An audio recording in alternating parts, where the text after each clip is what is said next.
Magsitayo po ang lahat.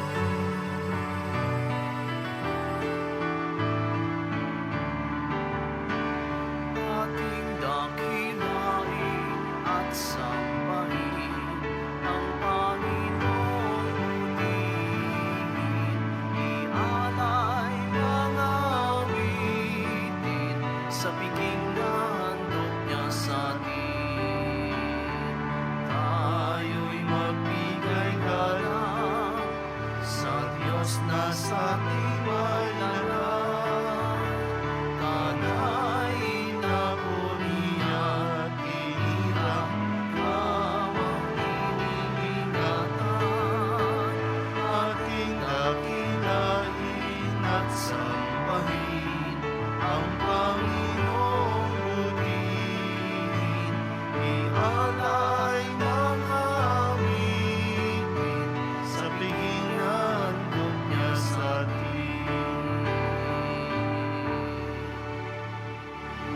Sa ngalan ng Ama at ng Anak at ng Espiritu Santo, Amen. ang pagpapala ng ating Panginoong Hesukristo, ang pag-ibig ng Diyos Ama at ang pakikipagkaisa ng Espiritu Santo naway sumainyong lahat. At sa maiyo rin. Ngayon po ay ginugunita natin ang kapistahan ni Santa Maria Goretti, dalaga at martir. Mga kapatid, tinipon tayo bilang kaanib ng angkan ng Diyos, kaya dumulog tayo sa maawaing Panginoong nagpapatawad ng lubos. Sinugong tagapagpagaling sa mga nagsisisi, Panginoon, kaawaan mo kami. Panginoon, kaawaan mo kami. Dumating na tagapag-anyayang mga makasalanan ay magsisi, Kristo, kaawaan mo kami. Kristo, kaawaan mo kami. Nakaluklok ka sa kanan ng Diyos Ama para ipamagitan kami. Panginoon, kaawaan mo kami. Panginoon, kaawaan mo kami. Kaawaan tayo ng makapangyarihang Diyos. Patawarin tayo sa ating mga kasalanan at patnubayan tayo sa buhay na walang hanggan. Amen. Manalangin tayo. Ama naming makapangyarihan, ikaw ang may gawa ng kadalisayan. Ikaw ang nagmamahal sa wagas na kalinisan. Iginawad mo sa dalagang si Santa Maria Goretti ang karangalang maging martir. Lobin mong magkaroon ng katugunan ang kanyang pagdalangin na kami maging matapat sa mga utos mo, pakundangan sa iyong pagkakaloob sa kanya ng putong ng kadalisayan sa pamamagitan ni Jesucristo kasama ng Espiritu Santo magpasawalang hanggan.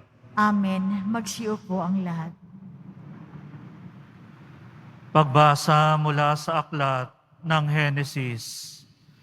Noong mga araw na iyon, gumising ng gabi ring yaon si Jacob at itinawid sa ilog Habok ang dalawa niyang asawa, 11 anak at 2 aliping babae. Pagkatapos itinawid ang lahat niyang ari-arian at mag-isang nagbalik sa kabila. Doon nakipagbuno sa kanya ang isang lalaki hanggang magbubukang liwayway. Nang maramdaman ng lalaki na hindi niya magagapi si Jacob, pinalo niya ito sa balakang at ito'y nalinsad. Sinabi ng lalaki, "Bitiwan mo na ako at magbubukang liwayway na. Hindi kita bibitiwan hanggat hindi mo ako binibendisyonan," wika ni Jacob. Tinanong ng lalaki kung sino siya at sinabi niyang siya'y si Jacob. Sinabi sa kanya ng lalaki, "Mula ngayon, Israel na ang itatawag sa iyo, hindi na Jacob, sapagkat nakipaglaban ka sa Diyos at sa mga tao at ikaw ay nagtagumpay." "Ano pong ngalan ninyo?" tanong ni Jacob. "Bakit gusto mo pang malaman?" Sagot naman ng lalaki, at binasbasan niya si Jacob. Sinabi ni Jacob, "Nakita ko ng mukhaan ang Diyos, gayon may buhay pa rin ako. at tinawag niyang Peniel ang lugar na iyon. Sikat na ang araw nang umalis siya roon at pipilay-pilay na lumakad. Iyon ang dahilan kung bakit hanggang ngayon hindi kinakain ng mga Israelita ang litid ng pigi ng hayop, sapagkat iyon ang bahaging napilay kay Jacob. Ang salita ng Diyos.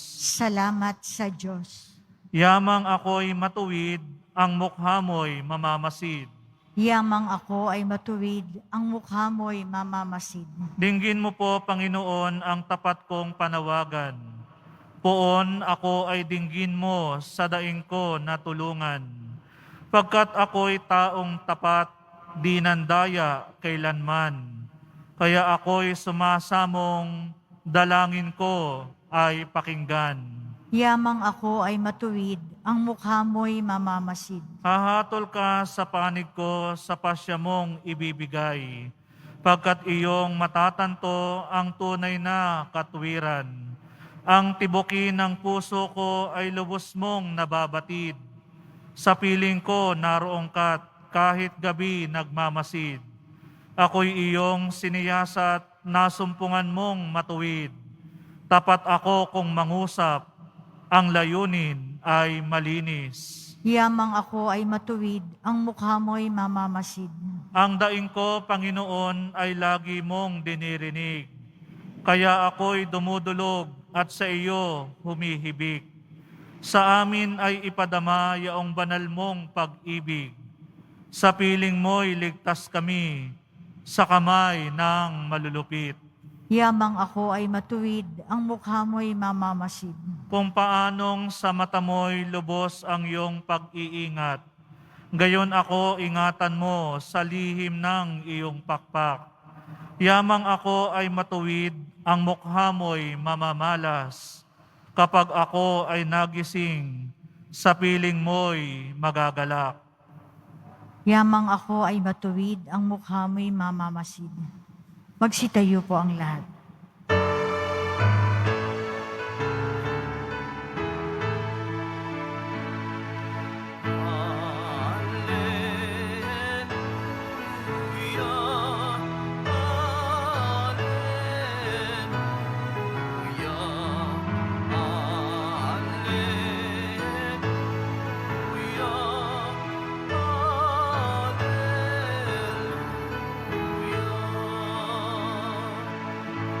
Ako'y pastol na butihin, kilala kong tupang akin, ako'y kilala nila rin. Alleluia, Alleluia,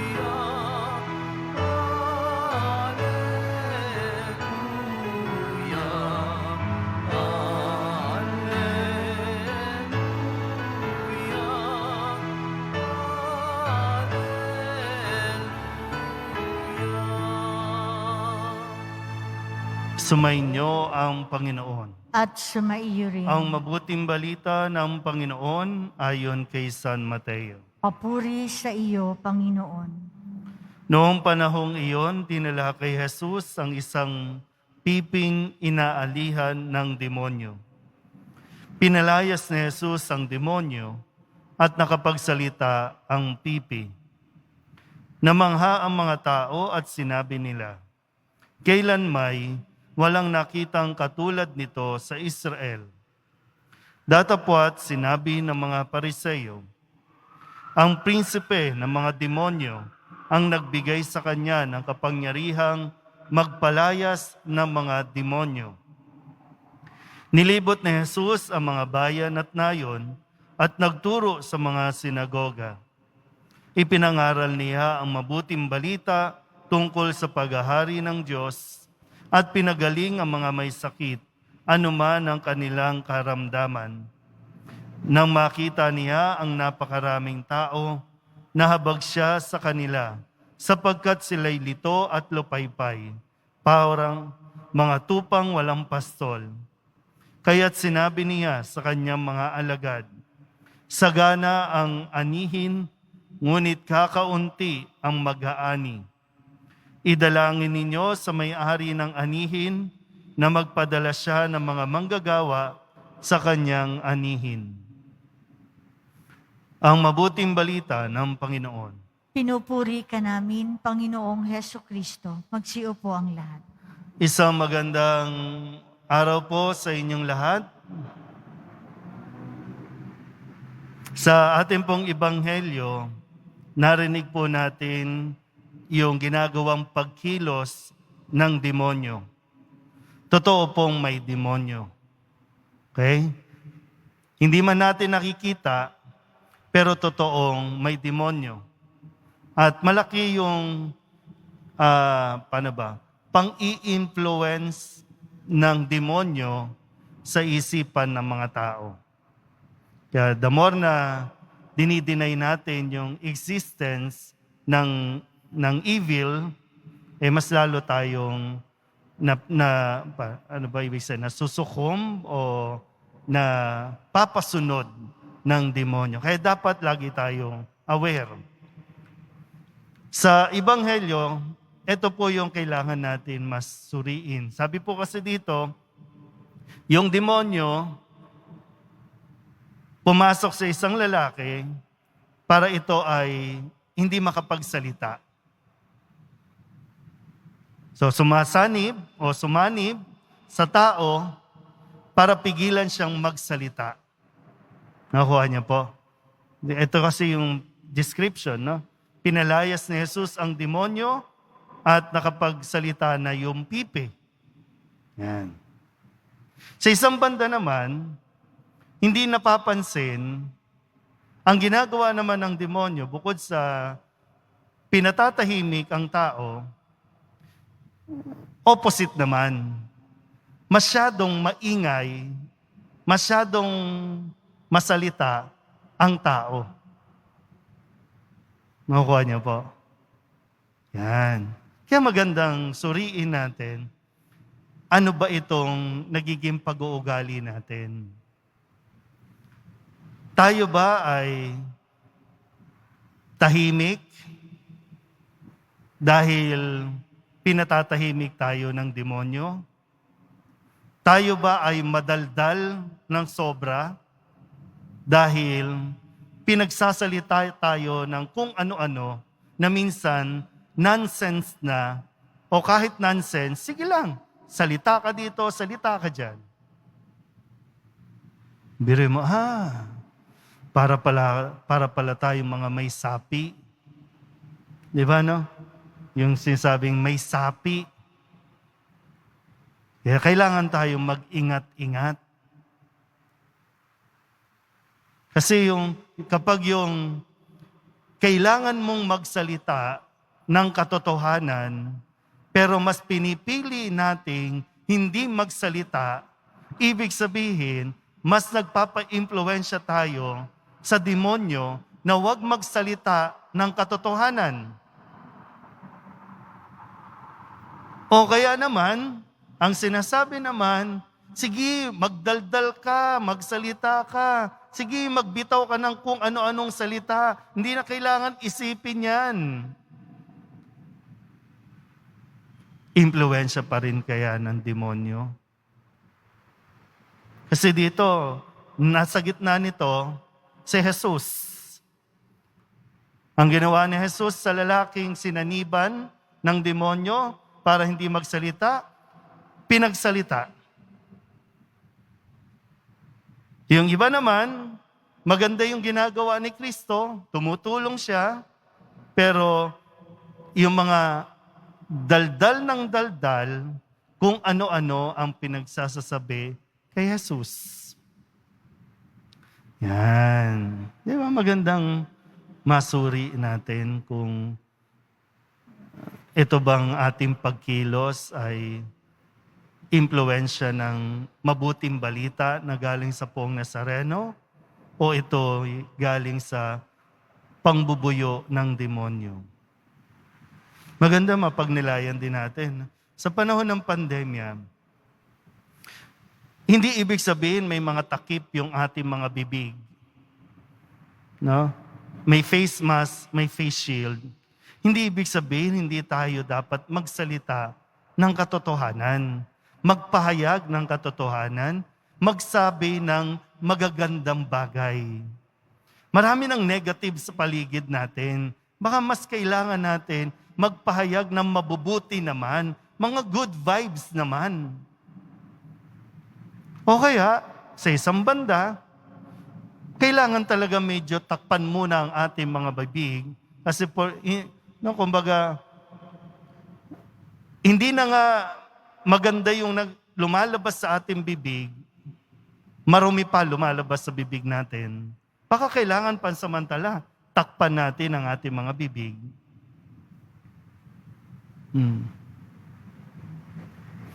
Si Santa Maria Goretti, na siyang pinagdiriwang at ginugunita ngayon, si Santa Maria Goretti hindi natakot magsalita. Kahit hindi natakot manindigan sa yung pinahahalagahan na yung purity ng kanyang pagkababae, na mas ninais pa niyang tanggihan yung mga gustong manggahasa sa kanya, gustong magsamantala sa kanyang kagandahan, na mas ninais pa niyang saksakin na lang siya, patayin na lang siya, kesa yung ma-rape siya. Na magandang, diba? Ang daming gustong maging influencer sa panahon natin ngayon na ang iingay. Pero marami tayong mga santo at santa. Katulad ni Santa Maria Goretti na pwedeng mag-influence sa atin. Na kung may mga tukso sa paligid na dumarating sa atin, huwag tayong matakot magsabi o magpahayag, magsalita. Hindi pwede. Ayoko.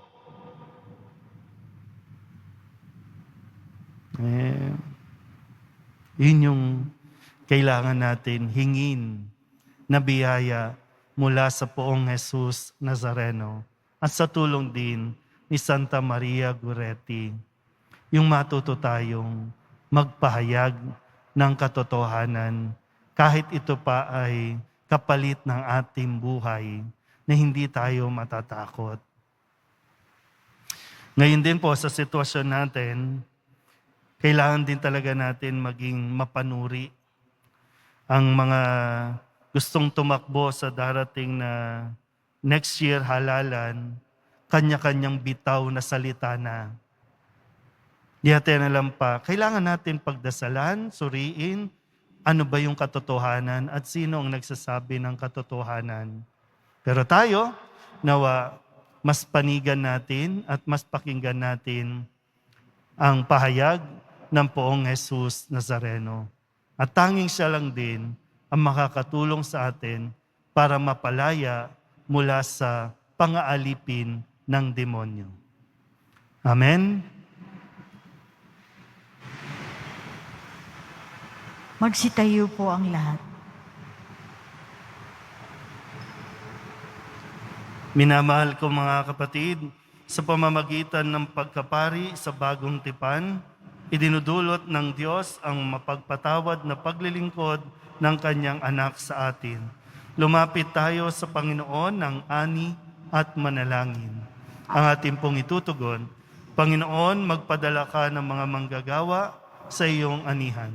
Panginoon, magpadala ka ng mga manggagawa sa iyong anihan. Ang mga tinatawag sa paglilingkod sa bayan ng Diyos bilang mga pari, naway dumami pa, manalangin tayo. Panginoon, magpadala ka ng mga manggagawa sa iyong anihan. Ang mga bansang sarado sa Ebanghelyo, naway maihanda at maging mga matatabang lupa para sa paghahasik ng salita ng Diyos. Manalangin tayo. Panginoon, magpadala ka ng mga manggagawa sa iyong anihan. Ang mga naglilingkod na pari, madre relihiyoso, katikista at laikong apostolado, naway makahikayat ng iba pa upang sumama sa kanila.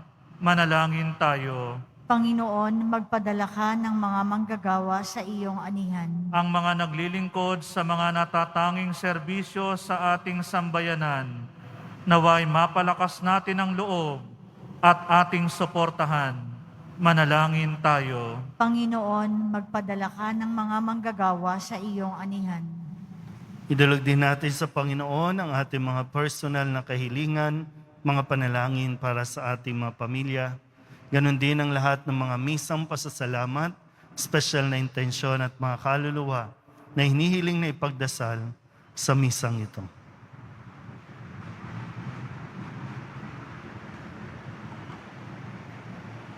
Ang lahat ng ito hinihiling namin sa ngalan ni Kristong aming Panginoon. Amen. Magsiupo ang lahat.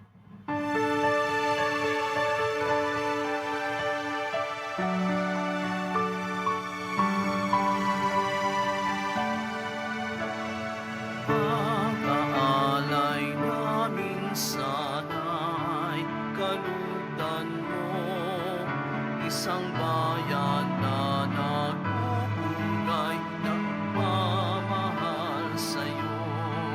Saan yun itong tinapay na nagdudulot ng buhay at alak na sa gisag ng bigay mong kaligtasan. Magsitayo po ang lahat. Manalangin kayo mga kapatid upang paghahain natin ay kalugdan ng Diyos amang makapangyarihan. Tanggapin nawa ng Panginoon itong paghahain sa iyong mga kamay, sa kapurihan niya at karangalan, sa ating kapakinabangan at sa buong sambayanan niyang banal. Ama naming lumikha, sa pagpapahayag namin sa iyong kadakilaan, ngayong ginugunita namin ang dalagang si Santa Maria Goretti, ang kalugod-lugod niyang kagitingan sa pamumuhay, ay magpagindapat nawang kalugdan mo ang aming mga alay sa pamamagitan ni Jesucristo, kasama ng Espiritu Santo, magpasawalang hanggan. Amen. Sumainyo ang Panginoon. At sumaiyo rin. Itaas sa Diyos ang inyong puso at diwa. Itinaas na namin sa Panginoon. Pasalamatan natin ang Panginoong ating Diyos. Marapat na siya ay pasalamatan. Ama naming makapangyarihan, tunay ngang marapat na ikaw ay aming pasalamatan. Ngayoy ikinagagalak naming may mga banal na tao na nagtalaga ng sarili sa anak mong si Jesucristo upang ipamalas nila ang paghahari mo at maakit ang kapwa na manalig sa iyo. Ngayon sa aming ibinigay ng iyong anak na minamahal ang kabanalang iyong taglay at angad mong kamtin ng tanan. Ito ang pinanggalingang amin ngayong nililingon. Dito mo rin nais na kami makarating at tumantong. Kaya kaysa ng mga anghel nagsisiawit ng papuri sa iyo, nang walang humpay sa kalangitan, kami nagbubunyi sa iyong kadakilaan. Santo, Santo, Santo, Panginoong Diyos ng mga hukbo, napupuno ang langit at lupa ng kadakilaan mo, o sana sa kaitaasan. Pinagpala ang naparirito sa ngalan ng Panginoon, o sana sa kaitaasan. Magsiluhod po ang lahat. Ama naming banal, ikaw ang bukal ng tanang kabanalan, kaya't sa pamamagitan ng iyong Espiritu, gawin mong banal ang kaloob na ito upang para sa aming maging katawan at dugo ng aming Panginoong Hesukristo. Bago niya pinagtiis ang kusang loob na maging handog, hinawakan niya ang tinapay, pinasalamatan kaniya, pinaghati-hati ni iyon, iniabot sa kanyang mga alagad at sinabi, tanggapin ninyong lahat ito at kanin, ito ang aking katawan na ihahandog para sa inyo.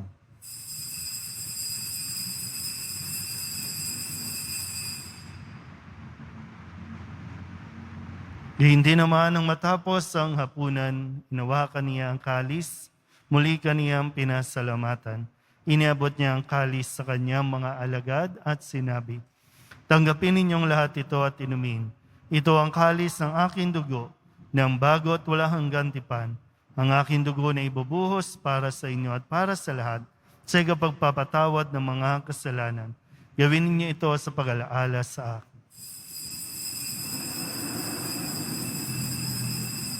Magsitayo po ang lahat. Ipagbunyi natin ang misteryo ng pananampalataya. Si Kristo'y namatay, si Kristo'y nabuhay, si Kristo'y babalik sa wakas ng panahon. Ama, ginagawa namin ngayon ang pag-alaala sa pagkamatay at muling pagkabuhay ng iyong anak, kaya tiniaalay namin sa iyo ang tinapay na nagbibigay buhay at ang kalis na nagkakaloob ng kaligtasan. Kami napapasalamat dahil kami iyong minarapat na tumayo sa harap mo para maglingkod sa iyo. Isinasamo namin kami magsasalo-salo sa katawan at dugo ni Kristo ay mabuklod sa pagkakaisa sa pamamagitan ng Espiritu Santo. Amalingapin mo ang iyong simbahang laganap sa buong daigdig.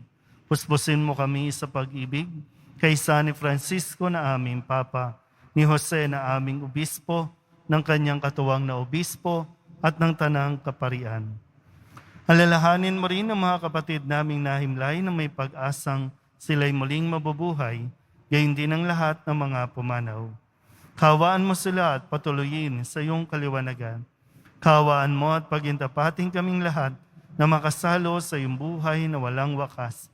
Kaysa ng mahal na Birheng Maria na Ina ng Diyos, ng kabiyak ng puso niyang si San Jose.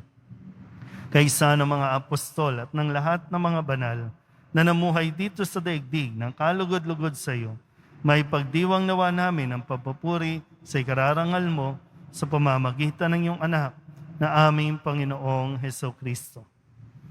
Sa pamamagitan ni Kristo, kasama niya at sa Kanya, ang lahat ng parangal at papuri ay sa iyo, Diyos amang makapangyarihan, kasama ng Espiritu Santo, magpasawalang hanggan. Amen,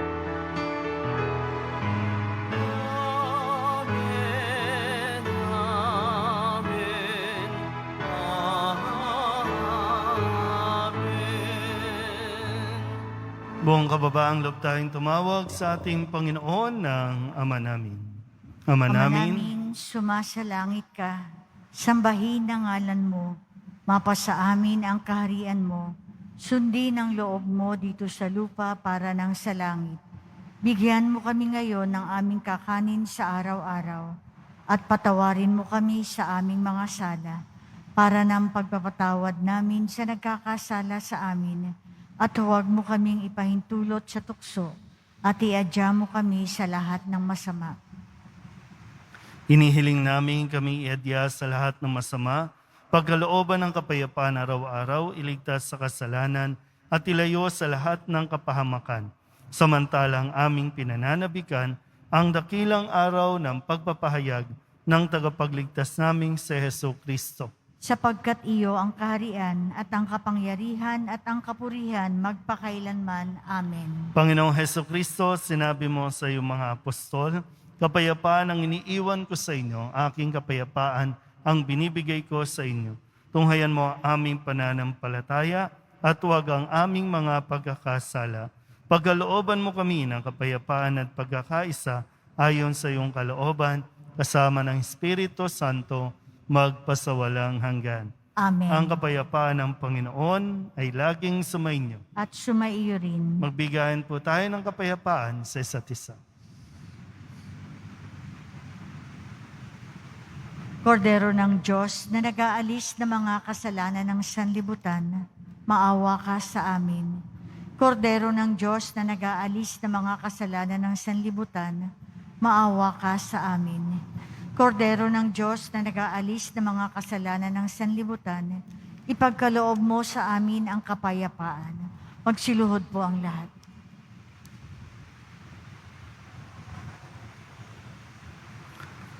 Ito ang kordero ng Diyos. Ito ang nag-aalis ng kasalanan ng sanlibutan. Mapalad ang mga inanyahan sa kanyang piging. Panginoon, hindi ako karapat-dapat na magpatuloy sa iyo. Ngunit sa isang salita mo lamang ay gagaling na ako.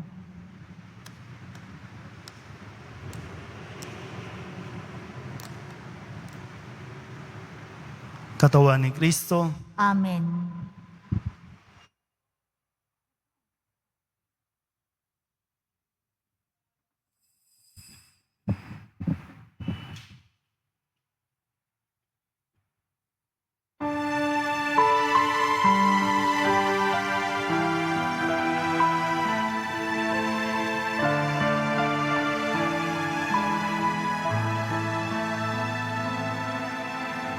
Hali kayong mga napapagod.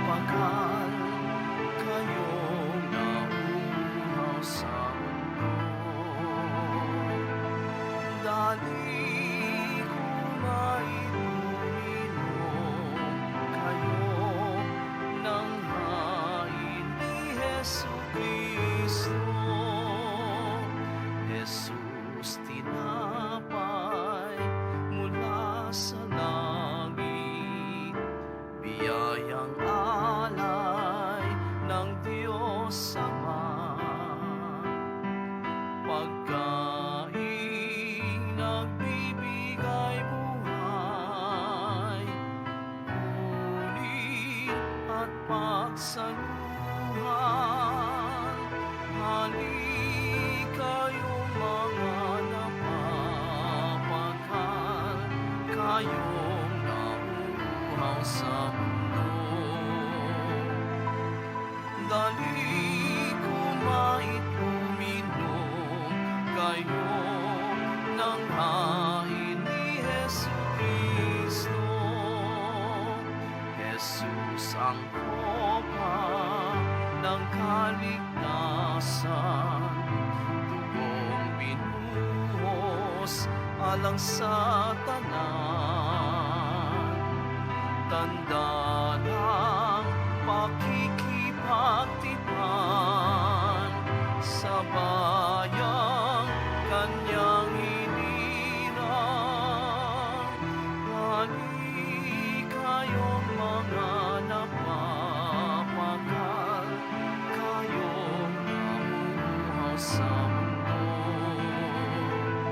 Dali kumait uminom kayo ng hain ni Jesucristo. Hain ni Jesucristo. Paalaala, pagkatapos po ng misa, wiwisikan ang lahat ng banal na tubig. Manatili lang po kayo sa inyong mga lugar o sa inyong inuupuan. Pagkatapos ng pagwiwisik ng tubig, pinapakiusapan ng lahat na manatiling nakaupo muna at hintayin tawagin ang kulay na inyong inuupuan bago kayo makalabas ng ating simbahan. Panatilihin po natin ang physical distancing sa bawat isa. Sa Quezon Boulevard lang po tayo makakalabas pagkatapos ng banal na misa. Maraming salamat po. Tumayo ang lahat. Manalangin tayo.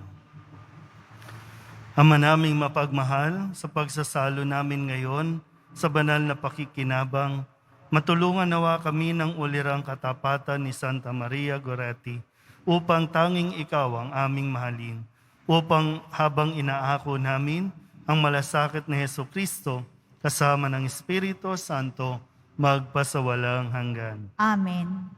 Panalangin kay San Roque. O pinagpalang San Roque, pintakasi ng mga may karamdaman.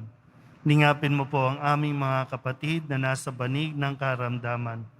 Ang iyong pamamagitan ay sadyang makapangyarihan na noong ikay narito pa sa daigdig, marami ang gumaling dahil sa pag-aantandama sa kanila ng kamahal-mahalang krus. Ngayong ikay niluluwalhati na dyan sa langit, nananalig kaming ang iyong pamamagitan ay lubhang magaling. Ialay mo po sa Panginoong Diyos sa ring aming mga hinaing at sa tulong po ninyo ay makamit ang kagalingan ng aming kaluluwa at katawan. Pakundangan sa mga hirap at sakit ng Panginoong Hesukristo at iyo po mga panalangin. Amen. Señor San Roque, ipanalangin mo po kami upang kami maiadya sa salot na COVID-19 at sa mga karamdaman ng katawan at kaluluwa. Señor San Roque, ipanalangin mo po kami upang kami maiadya sa salot na COVID-19 at sa mga karamdaman ng katawan at kaluluwa. Señor San Roque, panalangin mo po kami upang kami maiadya sa salot na COVID-19 at sa mga karamdaman ng katawan at kaluluwa. Sumainyo ang Panginoon. At sumaiyo rin. Manalangin tayo para sa pagbabasbas. Mahal na po ang Jesus Nazareno, inihayag mo sa pamamagitan ng krus ang walang maliw na pag-ibig ng Diyos sa sangkatauhan. Pakinggan mo ang kahilingan ng iyong angka na nagsusumamo sa iyo. Makamtanawa nila ang iyong katugunan at tanggapin ang kasagutan na may utang na loob na tinatanaw. Basbasan din po ninyo mga dala-dala nilang mga imahin at dasalan. Sa pamamagitan ng bendisyon na ito, naway maalala nila ang mga pangako nila noon sa binyag na ikaw ang kanilang ibigin at paglilingkuran bilang Panginoon magpasawalang hanggan. Amen. At pagpalain kayo ng makapangyarihang Diyos, Ama at Anak, at Espiritu Santo. Amen. Humayo kayong taglayang kapayapaan ng poong Jesus Nazareno. Salamat sa Diyos. Magandang araw po.